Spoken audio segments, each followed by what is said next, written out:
Hello दोस्तों, मेरा नाम है शीश कुमार। स्वागत है आपका अपने ही चैनल skp.pharma में। आज हम लोग पढ़ेंगे फार्मास्यूटिकल ज्यूरिस्प्रूडेंस की यूनिट नंबर 3।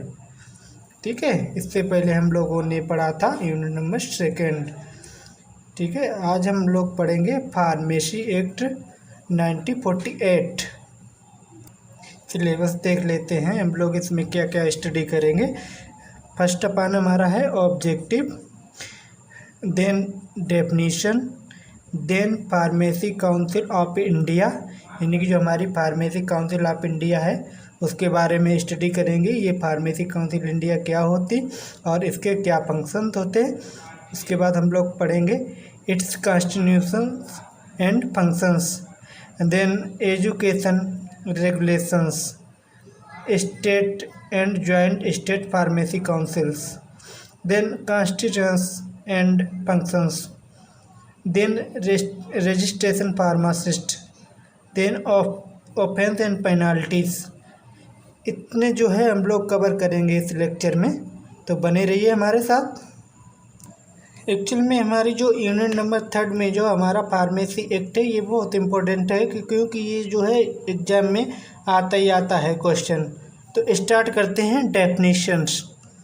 ठीक है, जो हमारा एक तरीके से फार्मेसी काउंसिल एक्ट है, ये इसकी डेफिनेशन क्या होता है। ये जो है एक तरीके से रेगुलेट प्रोफेशन ऑफ फार्मेसी, यानी कि जो भी हमारा एक्ट है उसको रेगुलेट यानी कि जो प्रोफेशन है हमारा फार्मेसी का, उससे जो है रेगुलेट करने का काम हमारा जो करता है। उसके बाद से bear it to make better provision for regulation of the profession prestige of pharmacy for the purpose of constitute pharmacy council.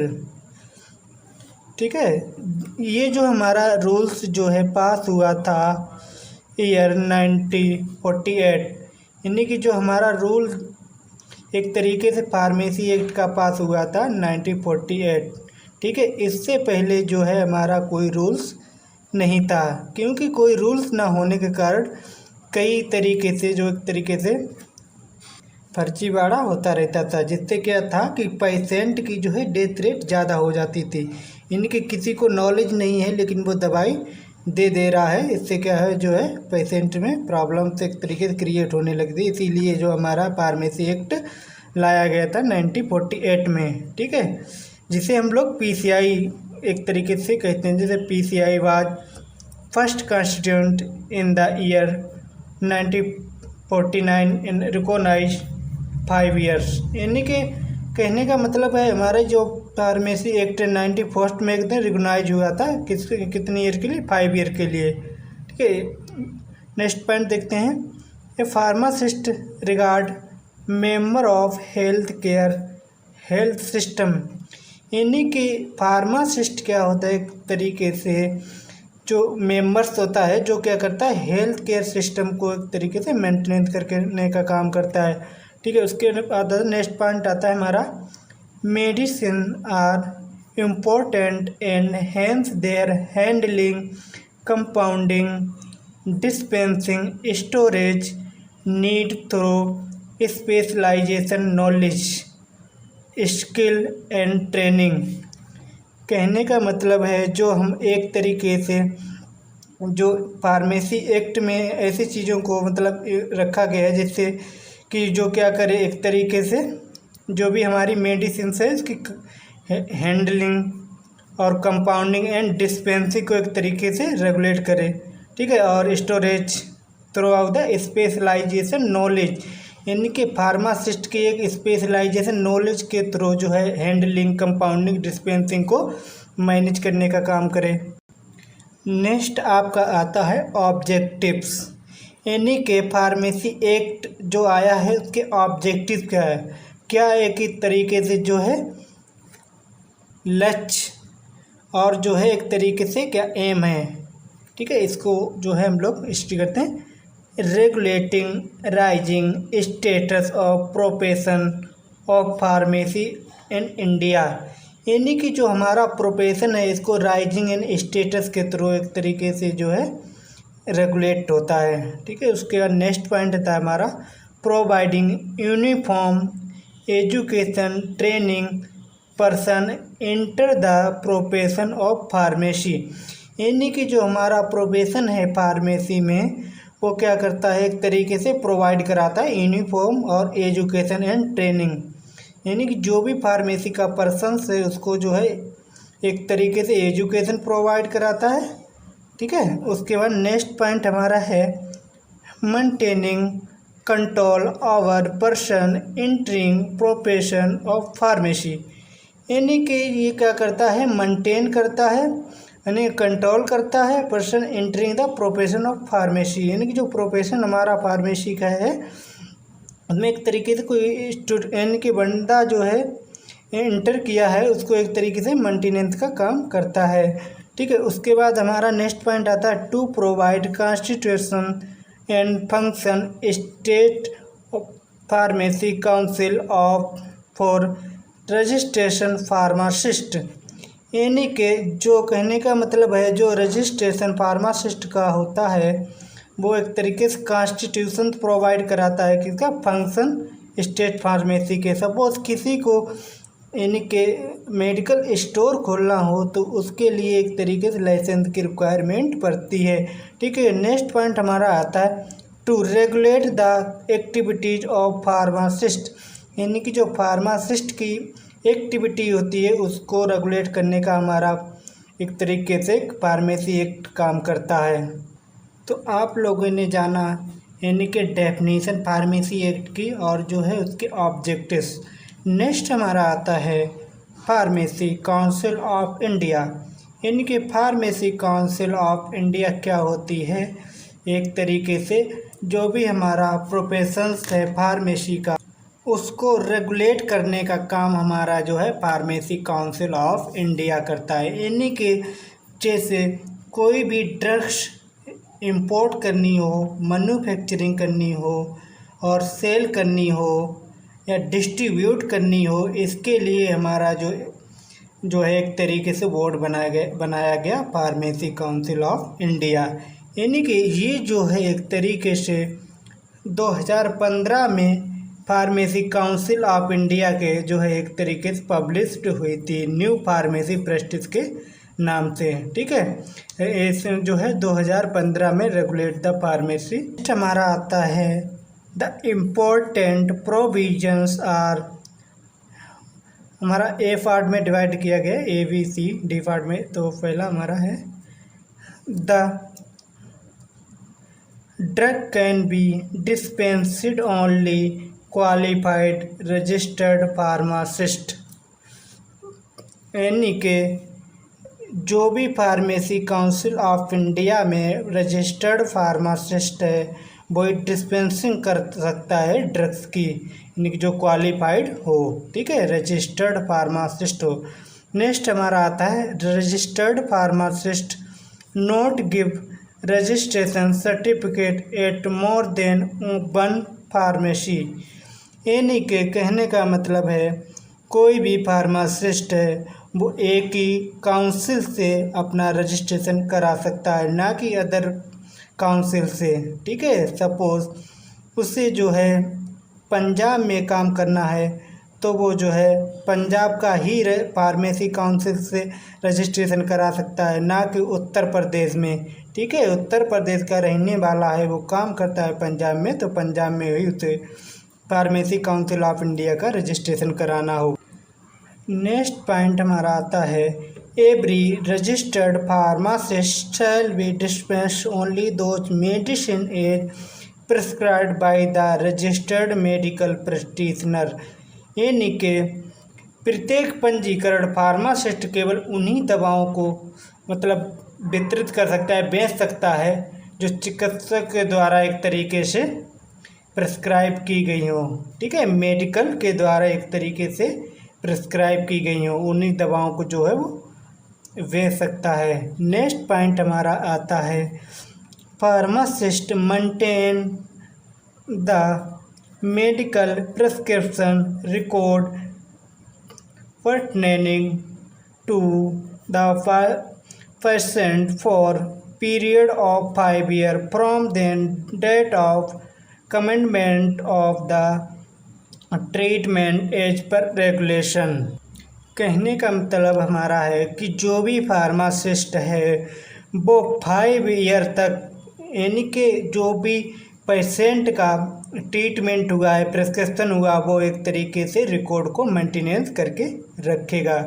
Next point हमारा आता है pharmacist should be promote the rational use of drugs.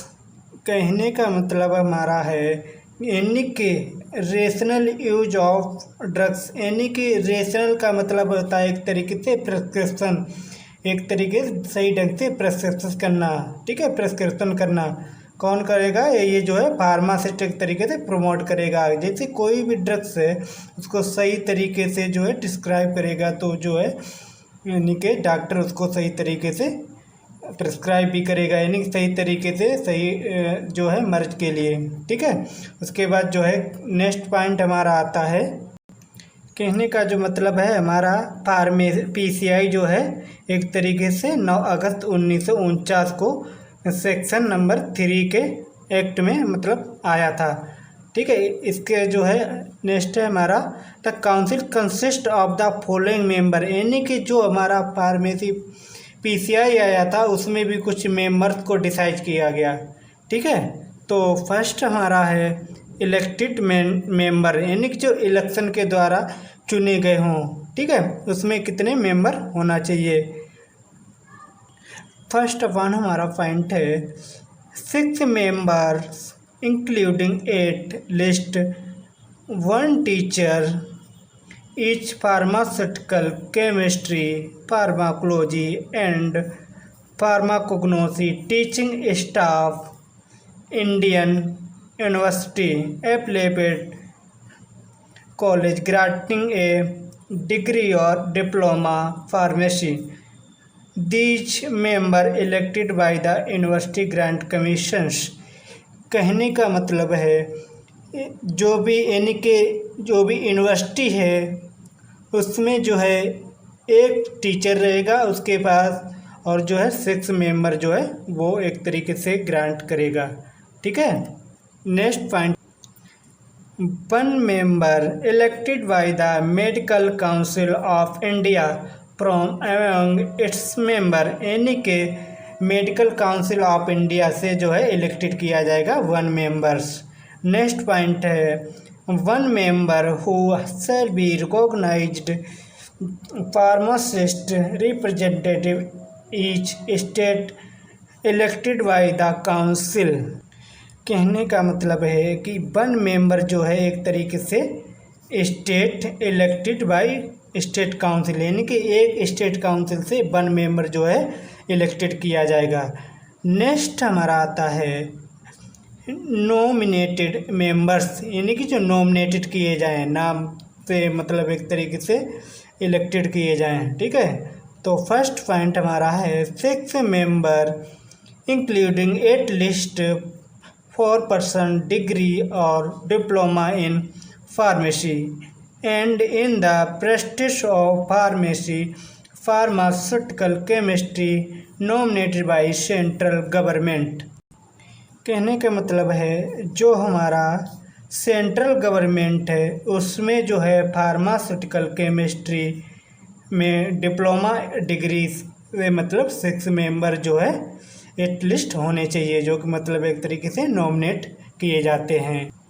Next point है a presentative each of the university grant commission and all India council for technical educations, यानी कि जो हमारा university है उससे जो अखिल भारतीय तकनीकी शिक्षा परिषद के एक प्रतिनिधि को मतलब एक नॉमिनेट करेंगे।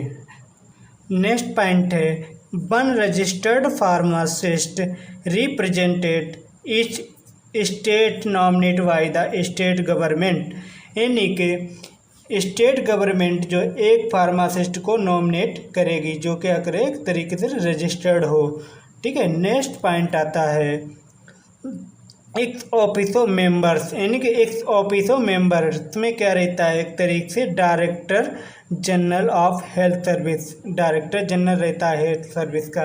ठीक है, उसके बाद आता है डायरेक्टर सेंट्रल ड्रग लेबोरेटरी का डायरेक्टर रहता है।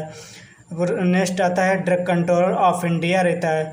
ठीक है, जो ड्रग कंट्रोलर है इंडिया का वो रहता है। चलिए आगे बढ़ते हैं।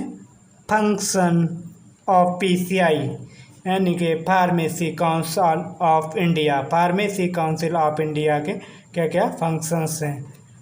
तो फर्स्ट वन है to prescribe minimum of education required as pharmacist,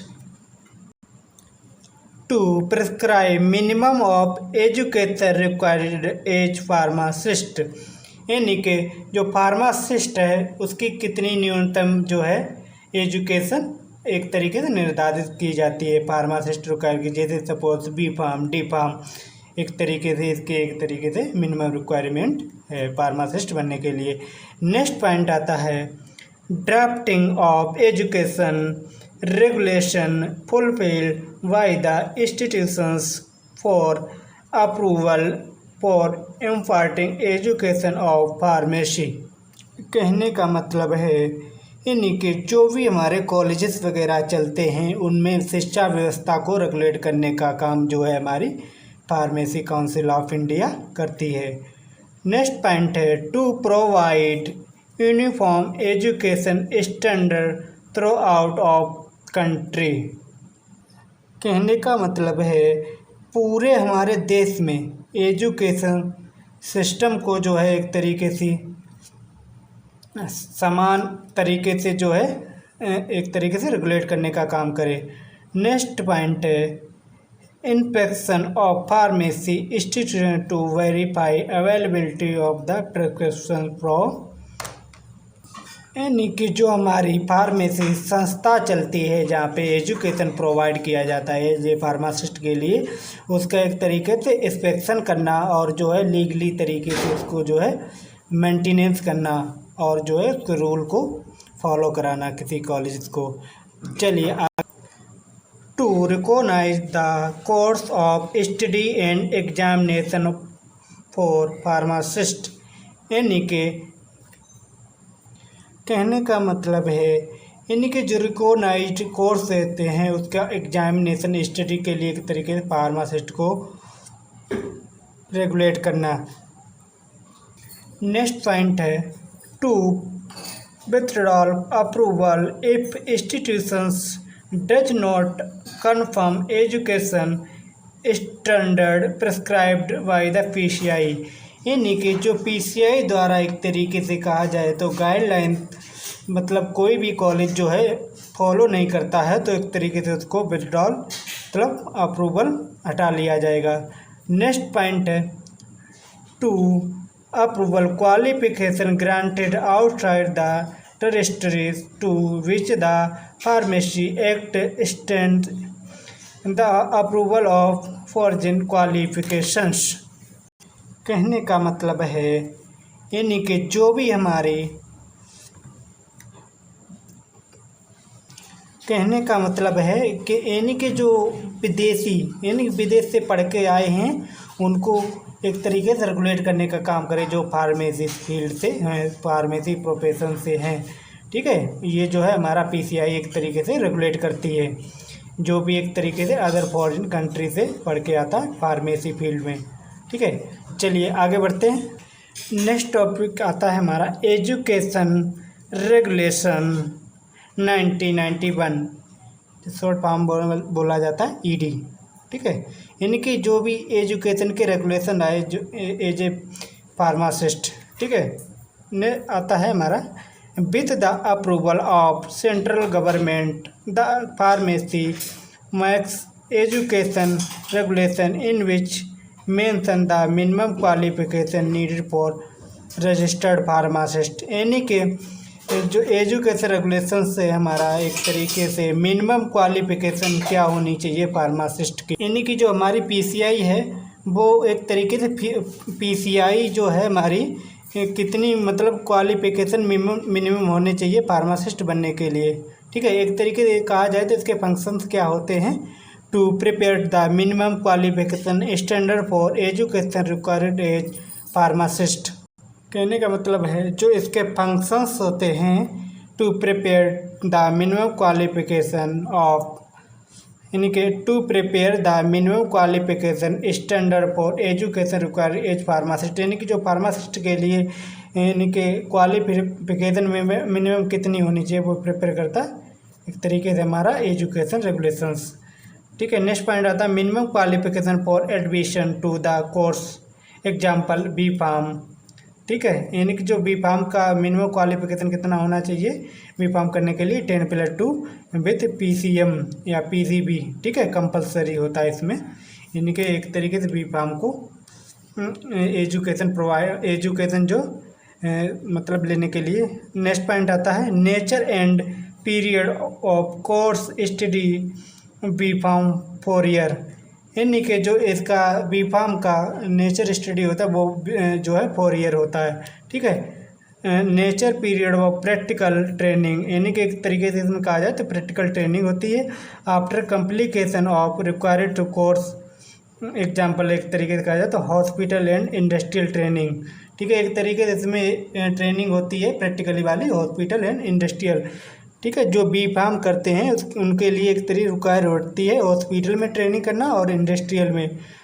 ठीक है, चलिए आगे बढ़ते हैं। नेक्स्ट पॉइंट आता है आपका the subject of examination question paper.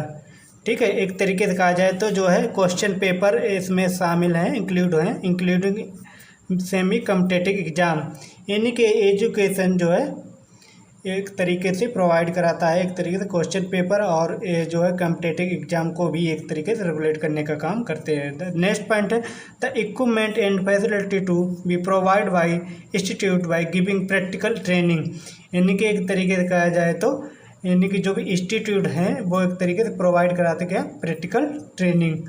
ठीक है, और इक्विपमेंट। ठीक है, ये फैसिलिटी जो है प्रोवाइड कराते हैं। नेक्स्ट पॉइंट है condition to be fulfilled by institution by giving practical training.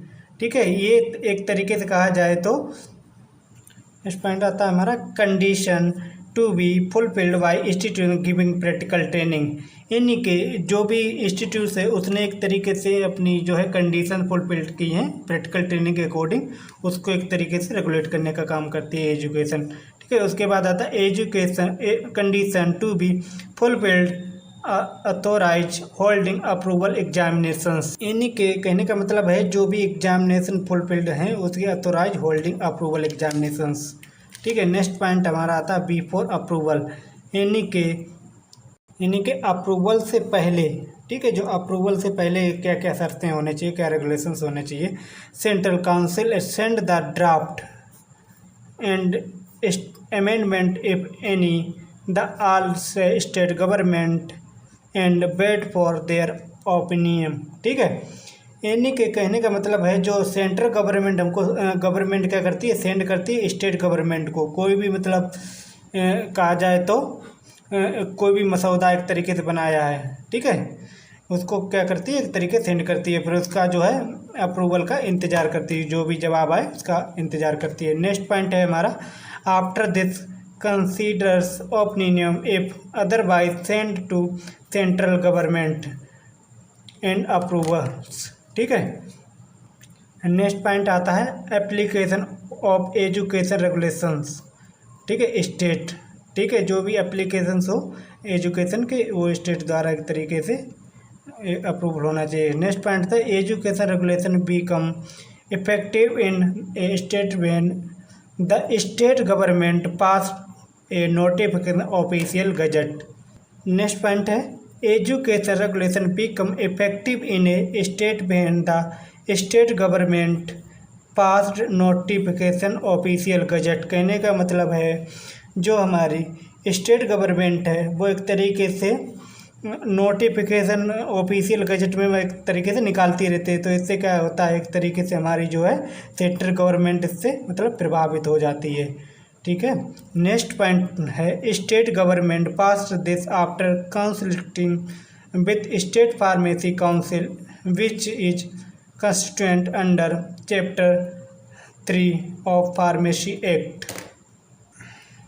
कहने का मतलब है जो स्टेट गवर्नमेंट है उसने पास कर दिया है कंसल्टेंट स्टेट फार्मेसी, यानी कि ये जो है नियम सत्याग्रह रखते हैं चैप्टर नंबर 3 में, ठीक है, फार्मेसी एक्ट में। उसके बाद आता है वर्क, यानी कि इसका वर्क क्या रहता है, यानी कि वर्क क्या होते हैं, approval the study course and examination withdrawal of approval, यानी कि एक तरीके से कहा जाए तो जो कॉलेजेस वगैरह होते हैं उनको एक तरीके से अप्रूवल मिलने के बाद उनकी जो है एक तरीके से मान्यता पुनः ले लेना, ठीक है। नेक्स्ट पॉइंट आता है approval for otherwise qualification the central registered pharmacist, कहने मतलब है जो भी अन्य मतलब qualification other qualification central registered pharmacist को मतलब एक तरीके से अप्रूवल प्रोवाइड कराना, ठीक है। नेक्स्ट आता है state and joint state pharmacy council, यानी कि state and joint state pharmacy council, ठीक है। इसके बारे में स्टडी स्टेट काउंसिल, ठीक है। स्टेट काउंसिल क्या होता है, एक तरीके से state council of pharmacy constituent under this pharmacy act and each other government, यानी कि यानी अदर जो गवर्नमेंट है स्टेट गवर्नमेंट है उनके साथ में एक तरीके से मसौदा तैयार करना फार्मेसी काउंसिल ऑफ इंडिया का। नेक्स्ट पॉइंट रहता है the main work of the state maintain registered for pharmacist and also monitor them, कहने का मतलब है एक तरीके से फार्मासिस्ट के लिए एक तरीके प्रॉपर रजिस्टर तैयार करना है और उसको जो है मेंटेनेंस करके रखना, ठीक है, मॉनिटरिंग देन। यानी कि जॉइंट स्टेट फार्मेसी काउंसिल क्या होती है, when two or more state convert into an government and agree to survive the need of the other participating state, यानी कि जो अदर पार्टिसिपेटिंग स्टेट हैं, यानी कि कहा जाए तो एक तरीके से यानी कि जो two or more converting the government agree survive the need for the participating other, यानी कि स्टेट के एक तरीके से पार्टिसिपेट इसमें कर सकते हैं। नेक्स्ट आता है आपका कॉन्स्टिट्यूएंट्स, ठीक है। जॉइंट स्टेट फार्मेसी काउंसिल और स्टेट फार्मेसी काउंसिल के तरीके से कॉन्स्टिट्यूशंस क्या होते हैं उसके बारे में हम लोग। स्टेट फार्मेसी काउंसिल और जॉइंट फार्मेसी काउंसिल एक तरीके से इसमें क्या होते हैं, स्टेट फार्मेसी इलेक्टेड मेंबर्स होते हैं, कितने होते हैं, एक तरीके से सिक्स मेंबर होते हैं इलेक्टेड में, ठीक है। क्या रिक्वायर करने के तमसील by the required the pharmacist state, ठीक है। और इसमें जो जॉइंट फार्मेसी काउंसिल में क्या होता है, इलेक्टेड मेंबर जो है 6 member elected among themself by required the pharmacist participating state, यानी अदर स्टेट के इसमें एक तरीके से पार्टिसिपेट करते हैं जॉइंट वाले में, और इसमें जो है एक तरीके से एक ही स्टेट का मतलब पार्टिसिपेट करता है। नेक्स्ट पॉइंट है 1 मेंबर इलेक्टेड बाय, यानी कि एक तरीके से 1 मेंबर बाय इलेक्टेड किया जाता है किसके लिए, मेडिकल काउंसिल से मेंबर्स, ठीक है। इसमें क्या होता है, इनमें जॉइंट वाले में क्या होता है 1 member elected by the medical council of each participate, इसमें जो है मेडिकल काउंसिल से अदर मतलब एक तरीके से जो है रिक्वायर किए जाते हैं स्टेट अमंग मेंबर्स। इसमें क्या होना चाहिए, नॉमिनेटेड मेंबर में एक तरीके स्टेट फार्मेसी काउंसिल में यानी कि एटलीस्ट 3 सदस्य होना चाहिए, ठीक है, जिन्होंने एक तरीके से क्या कर रखा हो, डिग्री डिप्लोमा फार्मेसी में डिग्री डिप्लोमा एक तरीके से पास कर रखा हो, ठीक है। 3 सदस्य होना चाहिए। इसमें नॉमिनेटेड मेंबर कितना होने चाहिए, इसमें क्या होना चाहिए 2 और मोर, यानी कि 2 या जो है 4 सदस्य होना चाहिए जिसने क्या एक तरीके से क्या कर रखा हो, डिग्री या डिप्लोमा इन फार्मेसी में एक तरीके से कर रखा हो सबसे ज़्यादा, ठीक है। अदर भी लिए जाते हैं इसमें, डिग्री डिप्लोमा के बाद अदर फार्मेसी डिपार्ट से हट के भी, ठीक है। एक्स ऑफिसियो मेंबर्स, ठीक है। एक्स ऑफिसियो मेंबर्स क्या होते हैं, एक्स ऑफिसियो में क्या होना चाहिए, chief administration of medical office of the state, यानी कि चीफ मेडिकल का स्टेट का होना चाहिए, ठीक है, चीफ। इसमें क्या हो जाता है एक्स ऑफिसियो मेंबर में, ठीक है, इसमें होता है यानी कि चीफ एडमिनिस्ट्रेशन मेडिकल ऑफिसर, यानी each participate of the state, यानी कि अदर पार्टिसिपेट जो कैंडिडेट कर रहे हैं वो ऑफिसर्स होना चाहिए वो, ठीक है। नेक्स्ट आता है officer in charge of drugs, यानी ऑफिसर इन चार्ज ड्रग का होना चाहिए drug control administration of the state का। ठीक है, इसमें क्या होना चाहिए, एक तरीके से कहा जाए तो officer in charge in control the administration, administration होना चाहिए कंट्रोल करने के लिए था स्टेट का। नेक्स्ट पॉइंट आता है government analyst of the state, यानी गवर्नमेंट होना चाहिए एनालिस्ट का, गवर्नमेंट का एनालिस्ट होना चाहिए इसमें। ठीक है, स्टेट का। ठीक है, government analyst of each participant, other participate मतलब एक तरीके से कर सकते हैं। उसके बाद आता है हमारा नेक्स्ट आता है फंक्शंस। ठीक है, नेक्स्ट हमारा आता है एजुकेशन रेगुलेशन के फंक्शंस। फंक्शंस क्या होते हैं, यानी कि एक तो कहा जाए तो मेंटेनेंस द रजिस्टर, रजिस्टर को मेंटेनेंस करके रखते हैं। इसमें क्या करते हैं, name of the pharmacist, pharmacist का नेम। नेक्स्ट आता है maintenance bye the state council send the control council, यानी कि एक तरीके से जो मेंटेनेंस करते हैं स्टेट काउंसिल को सेंड करते हैं एक तरीके से सेंट्रल काउंसिल को। ठीक है, और ये क्या करते हैं, इंस्पेक्शन। इंस्पेक्शन क्या करते हैं, ये number of inspection with required qualification. ठीक है, are appointed by the state pharmacy council for inspecting premises where drug dispensing compound. ठीक है, रजिस्ट्रेशन ऑफ फार्मासिस्ट। ठीक है, जो फार्मासिस्ट का रजिस्ट्रेशन मिलता है उसके लिए क्या रूल्स रेगुलेशंस होने चाहिए। ठीक है, पहला होता है मेंटेनेंस रजिस्टर्ड इन प्रिपरेशन, यानी कि जो रजिस्टर होता है उसको जो है मेंटेनेंस करने और प्रिपरेशन करने के लिए क्या होना चाहिए, full name of residence address the registered persons, यानी कि जो भी फार्मेसी काउंसिल ऑफ इंडिया से है तो उसका एक तरीके से पूरा नाम और आवासीय एक तरीके से पता होना चाहिए। नेक्स्ट पॉइंट है the state of this his first admission to the registered. ठीक है, नेक्स्ट पॉइंट है the state of first admission to the registered, यानी कि डेट रजिस्टर्ड होनी चाहिए फर्स्ट एडमिशन की।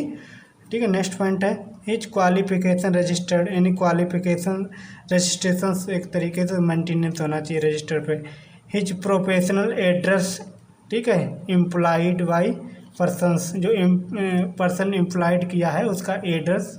ठीक है, और नेम और जो है पर्सनस का ये जो है रजिस्टर पे अटैच होना चाहिए एक तरीके से। Such as further particular as may be prescribed, यानी कि जो है एक तरीके से कहा जाए क्वालिफिकेशन एंट्री द रजिस्ट्रेशंस। ठीक है, इसमें क्या होना चाहिए, hold diploma pharmacy in pharmaceutical chemistry, यानी कि फार्मास्यूटिकल केमिस्ट्री से एक तरीके से उसने जो है डिप्लोमा होना चाहिए उसके पास। नेक्स्ट आता है ही होल्ड व degree Indian university other than pharmacy and has been engaged in the compounding drugs hospital or dispensary for a total period not less than 3 years, यानी कहने का मतलब है अदर यानी कि यूनिवर्सिटी से उसने एक तरीके से डिग्री या डिप्लोमा कर रखा है और उसे जो है नॉट लेस देन 3 ईयर का एक तरीके से एक्सपीरियंस है,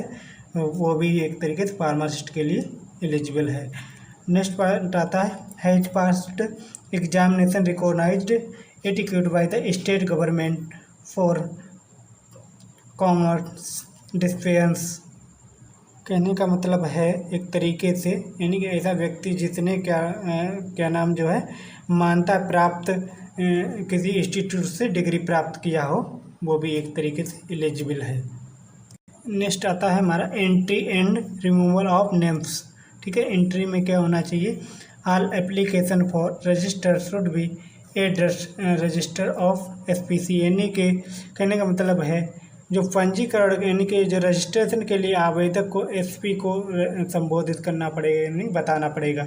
ठीक है, नेक्स्ट पॉइंट है if then applicant has been requested qualification for registration he shall direct his or name to be consult in the register, कहने का मतलब है यदि एक तरीके से एप्लीकेंट जो है रिक्वेस्टेड करे क्वालिफिकेशंस के पास है यानी कि रजिस्ट्रेशन कराने के लिए, तो वो जो है एक तरीके से उसको जो है कह सकता है जो जहाँ पे रजिस्ट्रेशन करता है वो एक तरीके इंटर था रजिस्ट्रेशन करने के लिए एक तरीके से डायरेक्टली इसको बोल सकता है। ठीक है, नेक्स्ट पॉइंट रहता है upon entry certificate of registration issued, यानी कि उसको एक तरीके से एंट्री हो जाने के बाद उसे जो भी सर्टिफिकेट है वो जो है रजिस्ट्रेशन का वो इशू कर देगा। ठीक है। रिमूवल, ठीक है, रिमूवल्स क्या होते हैं? रिमूवल यानी कि किसी तरीके से गलत एक तरीके से रजिस्ट्रेशन करा लिया, उसके लिए क्या होना चाहिए? रजिस्ट्रेशन बाय एरर, यानी कि रजिस्ट्रेशन में एरर आ गया हो। ठीक है। If has been convicted of any offense in any profession aspect। ठीक है। इस तरीके से कहा जाए तो यदि किसी भी पेशे यानी कि अपराध किया हो तो उसे एक तरीके से रजिस्ट्रेशन को रिमूव किया जा सकता है। यानी कि 30 days period of for appealing, यानी कि एक तरीके से कहा जाए तो यानी कि 3 दिन की पीरियड में जो है वो एक तरीके से वो अपील कर सकता है, रिमूवल उसका हुआ है। नेक्स्ट पॉइंट आता है surrender of certificate registration publication official gazette. ठीक है। कहने का मतलब है जो भी इसे एक तरीके से सर्टिफिकेट प्रोवाइड किया वो एक तरीके से सरेंडर कर दे। ठीक है, ऑफिशियल गजेट के अकॉर्डिंग। चलिए नेक्स्ट पॉइंट, नेक्स्ट हमारा आता है प्रिंटिंग ऑफ रजिस्ट्रेशन। ठीक है। प्रिंटिंग ऑफ यानी कि रजिस्ट्रेशन को प्रिंट करने के लिए क्या क्या रेगुलेशन होना चाहिए? It is done on the study of April subsequent to the commencement of the pharmacy amendment, यानी कि जो है 1959 और 1959 के मतलब एक तरीके से उसने 1 अप्रैल को रजिस्ट्रेशन कराया तो एक तरीके से उसका प्रिंट हो सकता है। Thereafter each year after this 1 April registered will be arrange for reprinting showing supplement to the registers, यानी कि thereafter each year after this 1 April register will be arrange for reprinting supplement to the registers. यानी कि कहने का मतलब है जैसा कि जिस रजिस्टर में आपका नाम है उसको जो है प्रॉपर बनाए कर रखने के लिए एक तरीके से रिन्यूअल फीस भी जो है एक तरीके से स्टेट गवर्नमेंट को देनी पड़ती है, जिससे क्या रजिस्टर पर ऊपर आपका नाम ऐड बना रहे।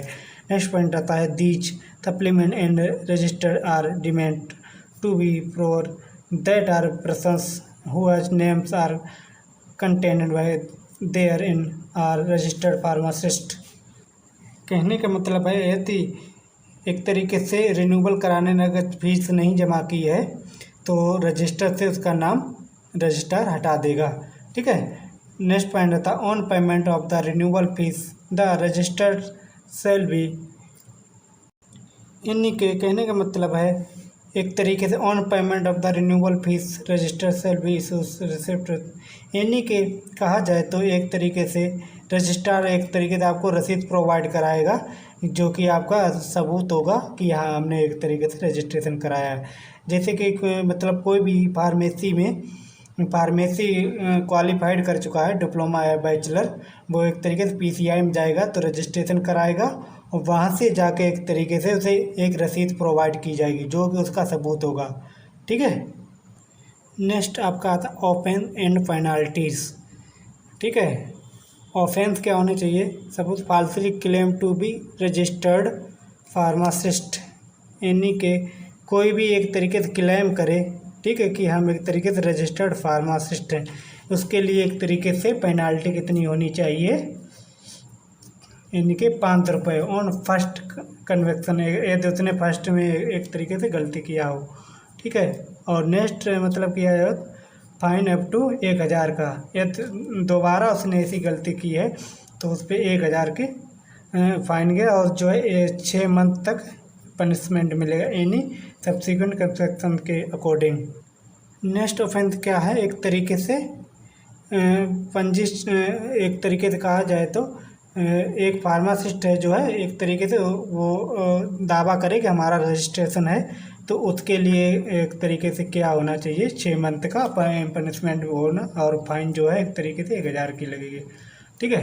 उसके बाद आता है failure surrender the certificate of registrations. यदि एक तरीके से कहा जाए तो failure surrender the certificate of registration, यानी कि जो रजिस्ट्रेशन सर्टिफिकेट देने में जो फार्मेसी को फेल होता है तो उसके लिए फ़ाइन जो है एक तरीके से 50 रुपये की पड़ेगी। ठीक है। Overstatement of the pharmacy council instructions, ठीक है। इसके लिए क्या पनिशमेंट है, 6 मंथ और फाइन अप टू लगभग 1000 रुपये की पड़ेगी। Thank you, like the video.